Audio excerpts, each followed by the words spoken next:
Good morning student. Last लेक्चरला आपण खूप साऱ्या ॲक्टिव्हिटी पाहिलेल्या होत्या.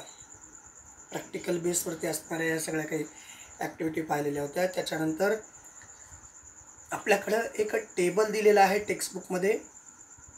ऑब्झर्वेशन टेबल आहे तो. पहिल्या ॲक्टिव्हिटीमध्ये आपण त्या टेबलबद्दल असं मेन्शन केलेलं होतं, त्याचा कलर चेंज होतो का, कुठला गॅस रिलीज होतो, टेम्परेचरमध्ये काही बदल होतो का, आणि जर चेंज होत असेल तर हा कोणता चेंज आहे, फिजिकल चेंज आहे की केमिकल चेंज आहे. या बाबतीत आपण लास्ट लेक्चरला सर्व काही माहिती पाहिलेली होती. मग आज आपण बघणार आहोत फाइंड आउट. काय फाइंड करायचं आहे ते पाहणार आहोत. Find out.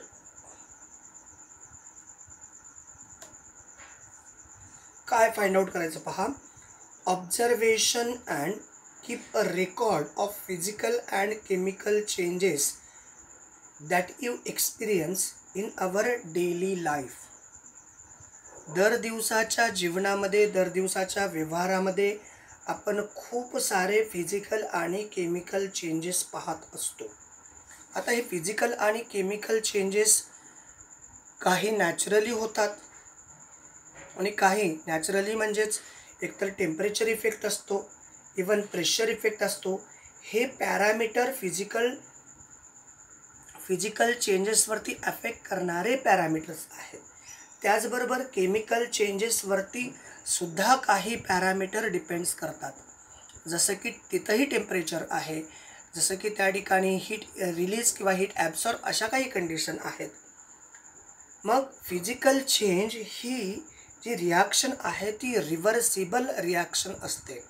For example, वॉटरचं आईसमध्ये conversion होतं आणि आईसचं पुन्हा वॉटरमध्ये कन्व्हर्शन होतं. या कंडिशनला आपण रिव्हर्सिबल चेंज असं म्हणू शकतो किंवा याला आपण रिव्हर्सिबल चेंज असं म्हणत असतो.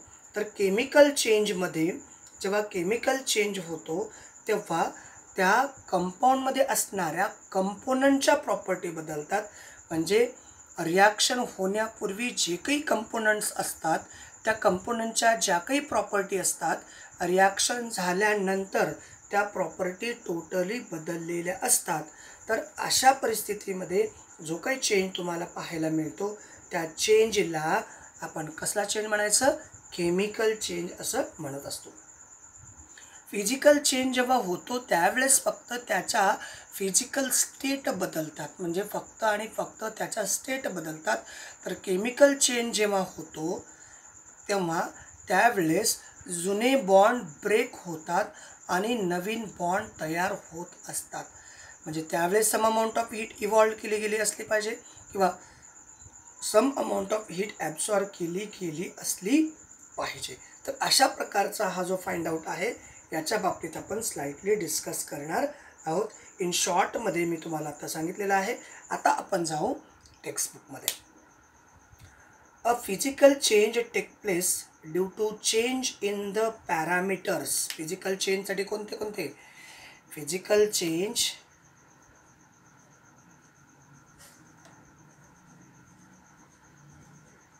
चेंजसाठी काही पॅरामीटर अफेक्ट करतात. त्यापैकी एक पॅरामीटर आहे टेम्परेचर आणि दुसरा पॅरामीटर आहे प्रेशर. टेम्परेचर आणि प्रेशर या दोघांमुळं खूप सारे फिजिकल चेंज होतात. इवन फिजिकल चेंजला आपण रिव्हर्सिबल रिॲक्शन असंही म्हणतो. रिव्हर्सिबल रिॲक्शन किंवा रिव्हर्सिबल चेंज असंही म्हणतो. The composition of matter remains the same in the physical change. आपण आत्ताच काही मिनिटापूर्वी मी तुम्हाला इंट्रोडक्शनमध्ये सांगितलं की फिजिकल चेंजमध्ये जे कंपोनंट्स आहेत त्या कंपोनंटच्या प्रॉपर्टी बदलत नाहीत. कंपोनंटचं जे कंपोजिशन आहे त्याच्यामध्ये सुद्धा काही बदल होत नाही. त्याचं एक्झाम्पल दिलेलं आहे. Ice is a transform into water on heating and water is a transform into ice on cooling. Water आहे, वॉटरला हीट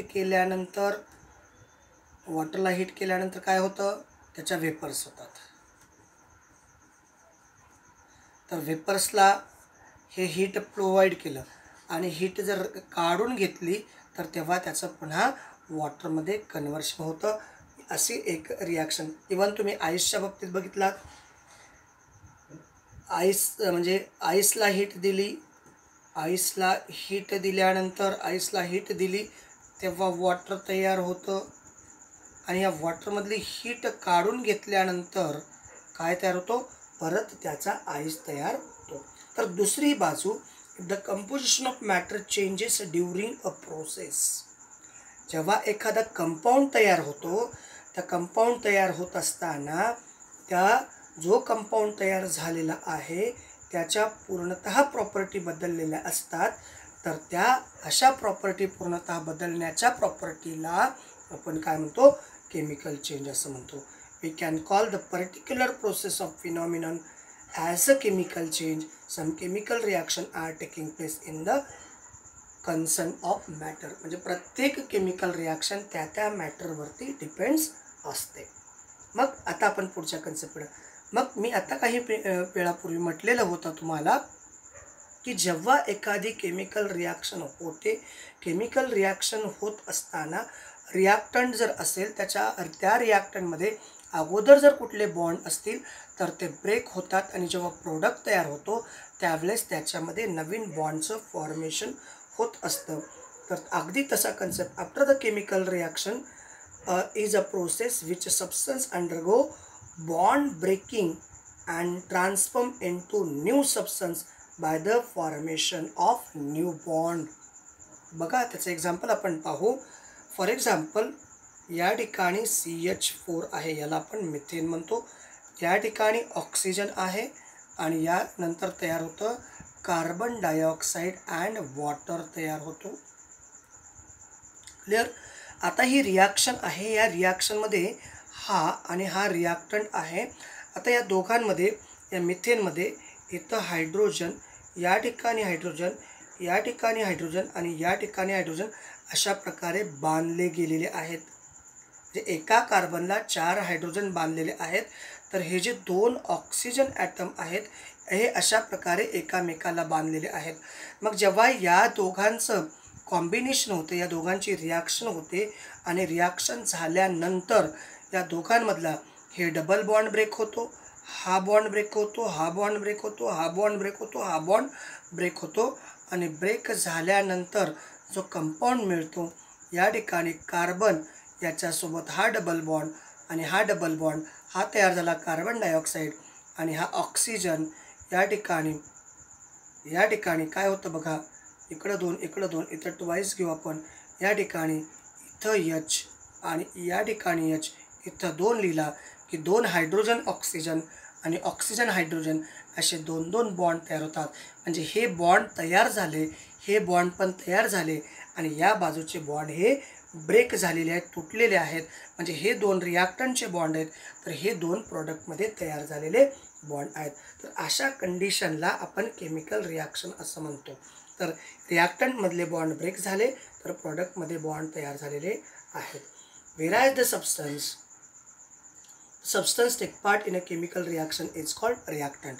तर जे सबस्टन्सेस केमिकल रिॲक्शनमध्ये इन्व्हॉल्व होतात त्यांना रिॲक्टंट म्हणतात. आणि रिॲक्शन झाल्यानंतर जेव्हा नवीन सबस्टन्स तयार होतो, नवीन बॉन्ड फॉर्मेशनच्या माध्यमातून नवीन सबस्टन्स तयार होतो, त्याला काय म्हणायचं, त्याला असं प्रॉडक्ट असं म्हणतात. Whereas the substance form as a result of chemical reaction by formation of new bond, नवीन बॉन्ड तयार होऊन जे तयार होतं are called products. For example, formation of carbon dioxide gas by combustion of coal in air. तुमच्याकडे reaction जे दिलेले आहे, formation of carbon dioxide gas, combustion of coal in air. आता या ठिकाणी कार्बनसोबत कुठलेही बॉन्ड नाहीत, पण हे ऑक्सिजनमध्ये डबल बॉन्ड आहे आणि मग इथला बॉन्ड हा ब्रेक होतो आणि कार्बन आणि ऑक्सिजनमध्ये डबल बॉन्ड तयार झालेला आहे. फॉर्मेशन ऑफ कार्बन डायऑक्साईड ही एक प्रकारची केमिकल रिॲक्शन आहे. Combustion of coal in air is a chemical reaction. हा कार्बन डायऑक्साईड आहे, याच्यामध्ये या O2 मध्ये अशा प्रकारचा बॉन्ड असतो. तर हे बॉन्ड इथले ब्रेक झाले आणि अशा प्रकारचे बॉन्ड तयार झालेत कार्बन आणि ऑक्सिजनमध्ये, म्हणजे ते सुद्धा केमिकल रिॲक्शन आहेत. इन दिस रिॲक्शन कोल म्हणजेच carbon and oxygen from air हे दोघंजण, हा जो कार्बन आहे हा कार्बन आणि ऑक्सिजन हे दोघं कोण आहेत, रिॲक्टंट आहेत. आणि वाईल कार्बन डायऑक्साईड हा काय आहे, प्रोडक्ट आहे. तर अशी ही केमिकल रिॲक्शनचं रिप्रेझेंटेशन केलं जातं. या रिप्रेझेंटेशनला म्हणजे अशा प्रकारच्या रिप्रेझेंटेशनला, कंडेन्स फॉर्ममध्ये असणाऱ्या रिप्रेझेंटेशनला केमिकल इक्वेशन असं म्हणतात. काय म्हणतात याला, केमिकल इक्वेशन असं म्हणतात. चला, क्लिअर झाल्या या सगळ्या गोष्टी. परत एक वेळेस आठवण करून देतो. फाइंड आउटमध्ये आपण काय काय पाहिलेलं आहे की फिजिकल चेंज आणि केमिकल चेंज कशा प्रकारे होतात. फिजिकल चेंज होत असताना कुठले फॅक्टर किंवा कुठले पॅरामीटर त्याच्यावरती अफेक्ट करतात. फिजिकल चेंजमध्ये फक्त 2 पॅरामीटर, मॅटरचं कंपोजिशन किंवा कंपाऊंडचं कंपोजिशन किंवा त्या सबस्टन्सचं कंपोजिशनमध्ये कुठलाही बदल होत नाही, फक्त त्याच्या स्टेटमध्ये बदल होत असतो. फिजिकल चेंज होत असताना 2 पॅरामीटर बदलतात, पैकी एक आहे टेम्परेचर, दुसरं आहे प्रेशर. तर फिजिकल चेंजलाच आपण रिव्हर्सिबल रिॲक्शन असंही म्हणू शकतो. तर वॉटरचं conversion vapour by providing heat to remove the heat of vapour to converted the water, ही एक एक्झाम्पल आहे. पाण्याला हीट प्रोव्हाइड केल्यानंतर पाण्याची वाफ होते, म्हणजे ते गॅसियस स्टेटमध्ये असतं, आणि त्या वाफेमधली हीट काढून घेतल्यानंतर, वाफेतली हीट जर आपण काढून घेतली तर पुन्हा पाण्यामध्ये त्याचं रूपांतर होतं. दुसरं एक्झाम्पल दिलं आहे, बर्फाला हीट दिल्यानंतर त्याचं पाण्यामध्ये रूपांतर होतं. Ice is converted into water by providing heat, आणि we remove the heat from water. पाण्यातली जर हीट आपण काढून घेतली तर त्यावेळेस पुन्हा त्याचं बर्फामध्ये रूपांतर होत असतं. त्याच्यानंतर पुढचा जो कंडिशन आहे त्याला म्हणायचं केमिकल चेंज. केमिकल चेंज जेव्हा होतो, केमिकल चेंज होतो तेव्हा एक नवीन सबस्टन्स तयार होत असतो. म्हणजे केमिकल चेंज ही इरिव्हर्सिबल रिॲक्शन आहे. 2 सबस्टन्सेस एकामेकाला रिॲक्ट झाल्यानंतर त्यापासून नवीन सबस्टन्स तयार होतो.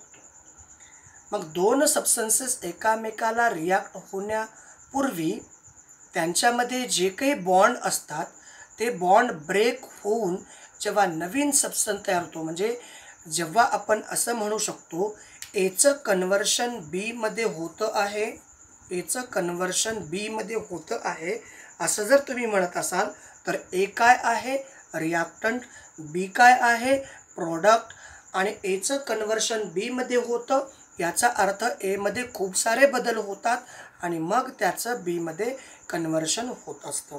आता या ठिकाणी एकच रिॲक्टंट आहे, एकच प्रोडक्ट आहे, किती बॉन्ड असतात याच्याबद्दल आपण आयडेंटिफाय करता येणार नाही. म्हणून आणखीन एक एक्झाम्पल मी आपल्याला रिप्रेझेंट करतो. A plus B is converted into C plus D. आता हे 2 सबस्टन्सेस आहेत, जे सबस्टन्सेस एखाद्या केमिकल रिॲक्शनमध्ये इन्व्हॉल्व होतात त्या सबस्टन्सेसला रिॲक्टंट म्हणतात. काय म्हणायचं त्याला, रिॲक्टंट. आणि हे रिॲक्टंट जेव्हा एकामेकासोबत रिॲक्ट होतात, रिॲक्ट होत असताना हे 2 सबस्टन्स एकामेकाला रिॲक्ट होतात. रिॲक्ट होत असताना या रिॲक्टंटमध्ये जे काही अगोदरचे बॉन्ड आहेत ते अगोदरचे बॉन्ड ब्रेक होतात, आणि जेव्हा नवीन सबस्टन्स तयार होतो सी आणि डी, जे नवीन सबस्टन्स तयार होतात या नवीन सबस्टन्सला प्रॉडक्ट असं म्हटलं जातं.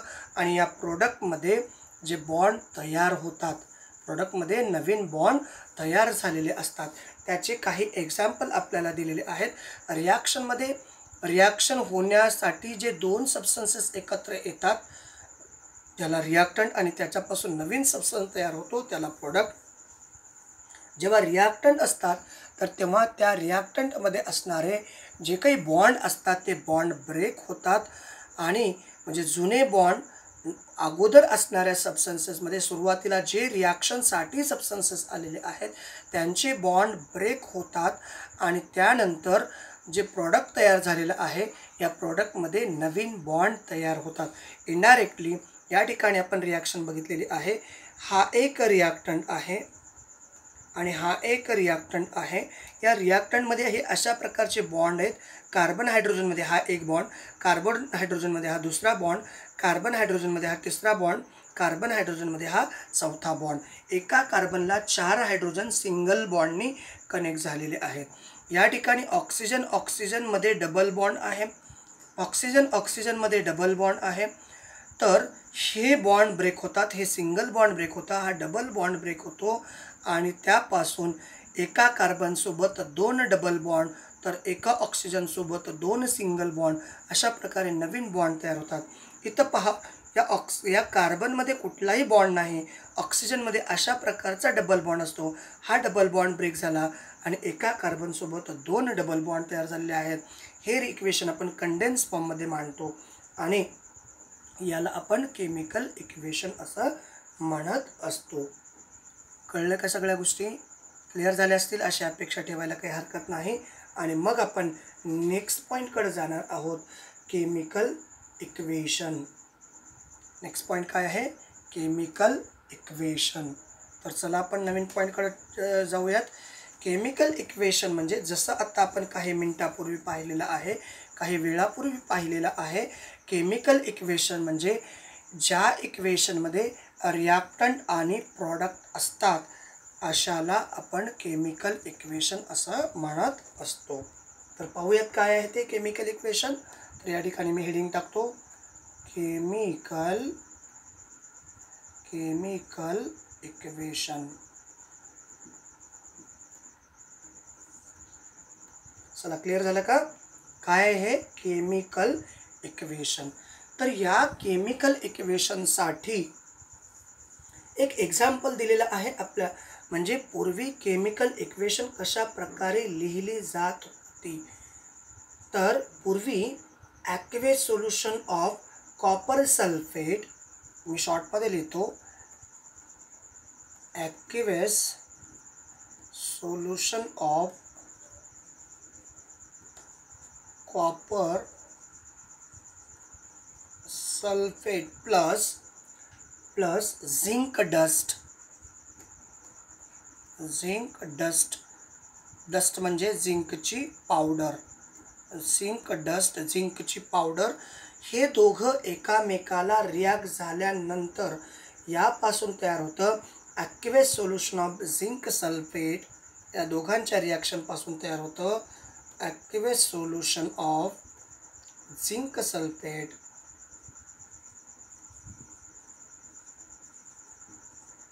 आणि उरलं काय? कॉपर. आता ही शाब्दिक स्वरूपातली रिॲक्शन आहे. या ठिकाणी कॉपर सल्फेटचं जर ऑब्झर्वेशन केलं तर कॉपर सल्फेट या सोल्युशनचा कलर ब्ल्यू आहे, झिंकचं कलर सिल्वरी कलर आहे. जेव्हा या ब्ल्यू कलर कॉपर सल्फेटसोबत झिंकची रिॲक्शन होते तेव्हा कलरलेस झिंक सल्फेट हा कंपाऊंड आपल्याला पाहायला मिळतो.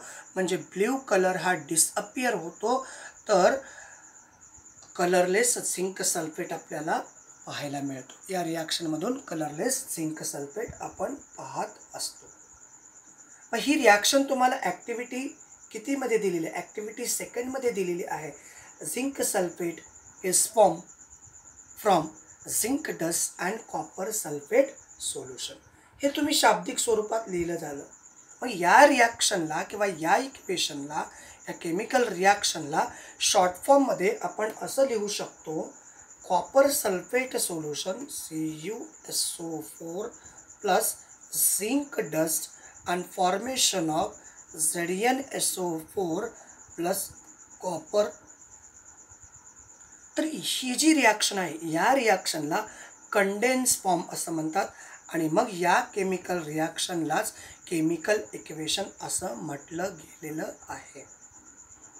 म्हणजे अगोदर पूर्वी कसं लिहायचं, कॉपर सल्फेट आहे, कॉपर सल्फेटमध्ये झिंक पावडर टाकून द्या, झिंक डस्ट टाकून द्या, मिळतो काय, झिंक सल्फेट मिळतो आणि कॉपर मिळतो, असं असायचं. आज आपल्याला या रिॲक्शन या स्वरूपात शॉर्ट फॉर्ममध्ये रिप्रेझेंट करता येऊ शकतात. तर या स्वरूपाचं रिप्रेझेंटेशनलाच आपण केमिकल इक्वेशन असं म्हणत असतो. याच्यामध्ये सुद्धा काय काय झाले पहा. या झिंक हा मेटल ॲटम आहे, तर या कॉपर आणि सल्फेटमध्ये 2 बॉन्ड आहेत, कारण याच्यावरती याचं डिसोसिएशन झाल्यानंतर याच्यावरती 2 रॅडिकल येतात, तर SO4 वरती पण 2 रॅडिकल येतात.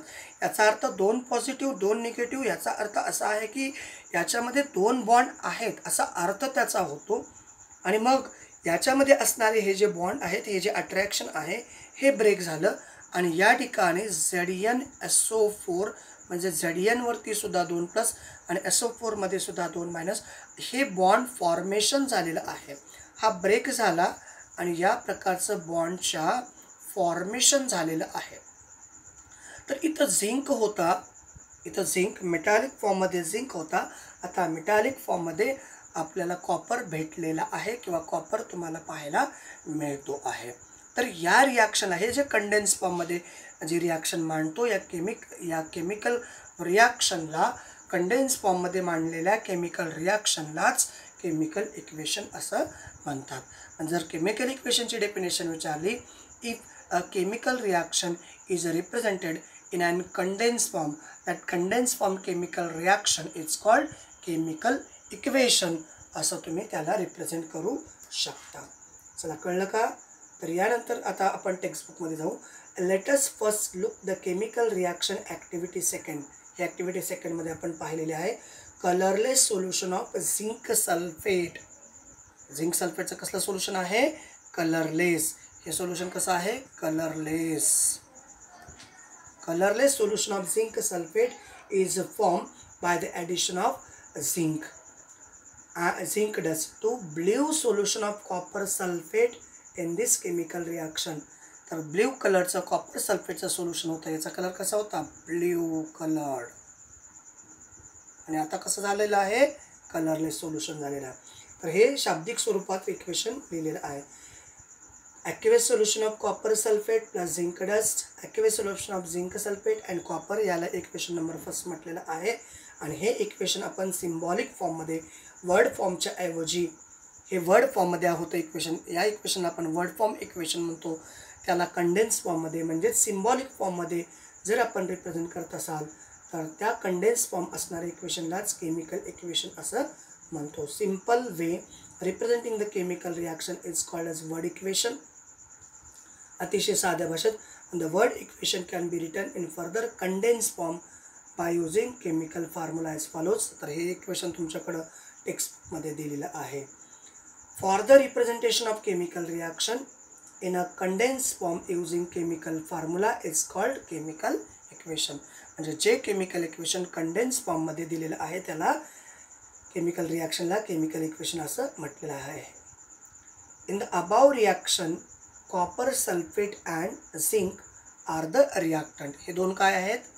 हे दोघं जण रिॲक्टंट आहेत. तर हे दोघं जण काय आहेत? प्रॉडक्ट आहेत.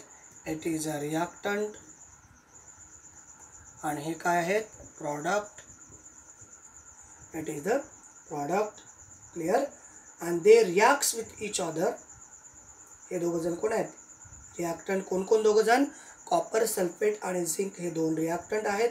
ते दोघं एकामेकासोबत रिॲक्ट होतील. They react with each other and to form copper sulphate CuSO4. काय तयार झाला? कोणासोबत रिॲक्ट झाला? झिंक कोणासोबत रिॲक्ट झाला? कॉपर सल्फेट सोबत रिॲक्ट झाला. आणि काय तयार होते बघा? They reacts with each other to form copper particles and solution of colourless zinc sulphate as a product having totally different properties. याच्या आणि याच्या, हा ब्ल्यू कलरचा होता, हा कलरलेस आहे. आणि झिंक सल्फेट कॉपर सल्फेटपासून झिंक सल्फेट तयार झाला, हा टोटल डिफरंट प्रॉपर्टी असणारा आहे. The ionic bond in the reactant. आता हे दोघं जण आयन्स आहेत, म्हणजे या दोघांमध्ये कोणता bond? Ionic bond is to be break an ionic bond in the product of zinc sulfate is formed during the reaction. इथं सुद्धा मी तुम्हाला रिप्रेझेंट केले आयन्स. सो ह्याच्यामधले आयनिक बॉन्ड हे ब्रेक झाले, आयनिक बॉन्ड ब्रेक, आणि या ठिकाणी आयोनिक बॉन्ड काय तयार झाले, प्रोड्यूस किंवा फॉर्म. तर अशा प्रकारचं हे केमिकल इक्वेशनचा कन्सेप्ट होता. या ठिकाणी आपण थांबूयात. नेक्स्ट लेक्चरला या सर्व कन्सेप्ट आता तुमच्या क्लिअर झाल्या असतील अशी मी अपेक्षा ठेवतो.